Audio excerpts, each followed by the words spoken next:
Terus selanjutnya, pertanyaan selanjutnya, pengen upgrade si Loli nggak bang? Kalau misalkan up CC gitu ya pasti ada lah, siapa yang nggak pengen ganti motor gede gitu guys, bener gak sih? Kayak siapa cowok yang nggak suka atau nggak demen lihat motor 600 cc ke atas gitu kan, kayak keren banget gitu, pasti ada lah. Cuman waktu itu kan emang pengen sempet dijual juga tuh si Loli, cuman kena PHP gitu guys, udah di DP sih, cuman orangnya nggak tahu kemana, nggak ada kabar segala macem, dan akhirnya ngebatalin. Dan ketika ngebatalin itu ya udah, gua mikir kayaknya emang masih jodoh gua ini si Loli, ya udahlah akhirnya gua apa namanya, gua mengurungkan niat gua untuk menjual si Loli, karena ya pertama masih sayang, yang kedua duitnya juga belum cukup banget buat beli moge gitu. Tapi ya doain aja semoga nambah sih, gue pengennya sebenarnya nambah, nggak pengen jual Loli karena dia udah motor kesayangan gue banget dari awal gitu. Dan kalau misalkan ditanya pengen ganti moge apa, ya udah gue udah pernah jawab, gue pengen Kawasaki 636 gitu. Doain aja guys, semoga gue banyak rezeki bisa nambah, perlu ganti, amin. Terus selanjutnya, sejak kapan suka moge? Dari SMA, iya, dari SMA kelas 3 sebenarnya, waktu pertama kali lihat mogenya temen.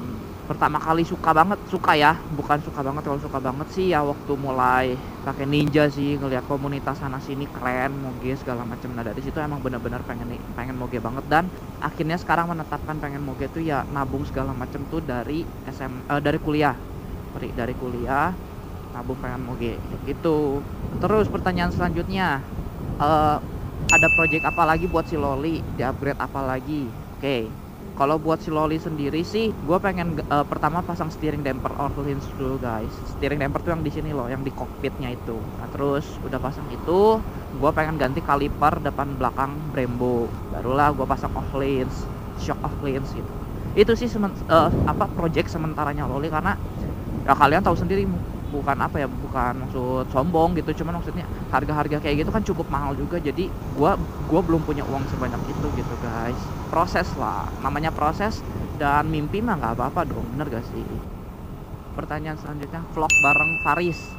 Nah ini nih, si Faris ini waktu itu sama gua pengen ngevlog bareng, cuman gak jadi-jadi karena apa? Pertama corona gitu. Waktu itu emang sempet sih ngajakin Faris buat vlog bareng, cuman kayaknya Farisnya sibuk dan Farisnya juga belum ada waktu bareng buat bikin vlog, jadi ya belum jadi deh sampai sekarang. Cuman emang waktu itu pernah sih bilang ke Faris pengen ngevlog bareng, dan Farisnya juga pengen, cuman ya situasi kayak gini jadi kita belum sempat buat ngevlog bareng gitu. Ya doain aja semoga Farisnya jadi collab bareng gua buat vlog bareng atau apa gitu. Pertanyaan selanjutnya, cara biar enjoy saat riding.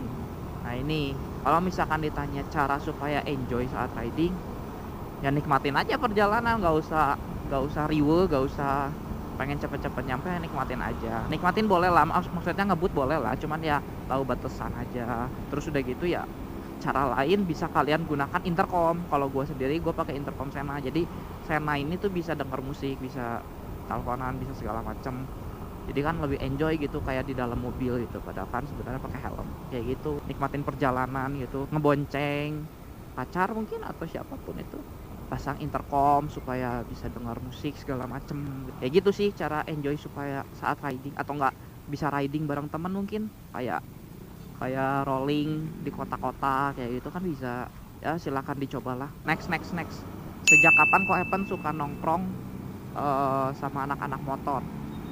Nah ini, jadi gue mulai nongkrong sama anak-anak motor itu ketika gue punya Ninja guys.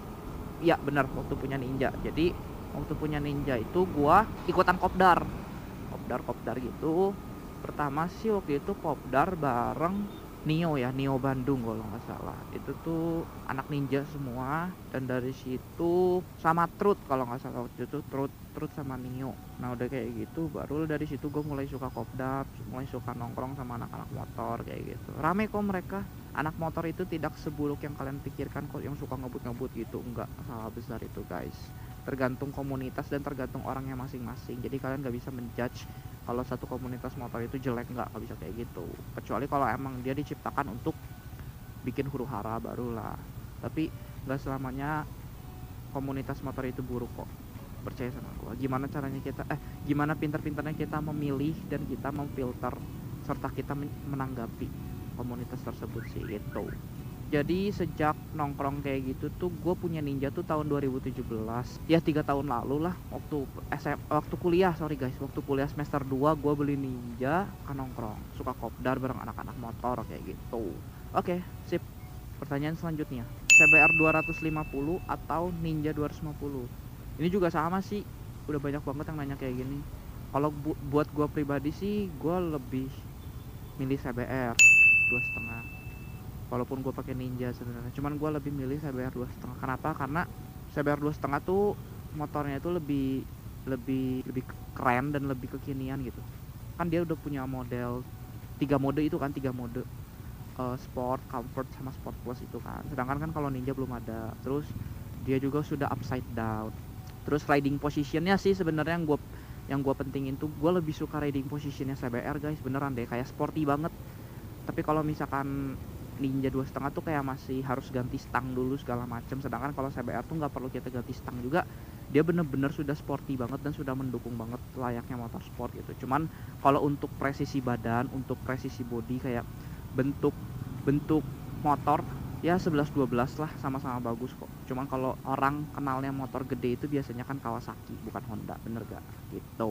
Jadi tiap motor tuh punya kelemahan dan kelebihan masing-masing lah. Kayak pertanyaan selanjutnya, top speed Ninja 2,5 berapa? Nah ini, kalau misalkan untuk masalah top speed sendiri yang pernah gua pakai ya, maksudnya selama gua pakai Ninja itu gua baru nyentuh di angka 173 atau 170, gua lupa, pokoknya 170-an lah. Itu tuh gua bisa nyampe di angka segitu tuh waktu subuh jam 3 subuh, kalau nggak salah 3 subuh, kosong banget jalan, sepi banget jalan, gua dari situlah dapet 170-an kalau nggak salah ya, gue lupa, pokoknya segituan lah. Tapi itu dulu sih waktu awal-awal pakai Ninja, penasaran banget kan, pengen ngejar top speed berapa kayak gitu. Tapi kalau sekarang mah udah enggak kok, udah mulai takut ngebut kayak gitu. Oke, lanjut lagi ke pertanyaan selanjutnya. Sukses di usia muda gimana bang? Nah gini, kalau misalkan masalah sukses, definisi sukses setiap orang itu kan beda-beda. Ada yang dia pengen suksesnya itu cukup dengan membahagiakan orang tua, itu sukses buat mereka. Ada juga yang sukses itu ketika dia punya harta yang banyak, mobil, motor, rumah, usaha segala macam. Atau suksesnya dia itu ya tergantung pandangan dia sendiri gitu. Dia ingin mendefinisikan diri dia sukses itu seperti apa. Jadi beda-beda kan. Nah, tapi kalau menurut gue pribadi, sukses di usia muda itu ketika kita punya satu langkah lebih depan dibanding teman-teman kita yang lain. Contohnya gimana? Misalkan teman-teman kalian ini belum punya usaha, atau teman-teman kalian ini belum bisa punya penghasilan sendiri, sedangkan kita sudah bisa punya penghasilan sendiri dan nggak perlu minta uang jajan lagi ke orang tua. Itu menurut gue udah sukses, menurut gue ya, walaupun definisi sukses setiap orang kan tadi beda-beda.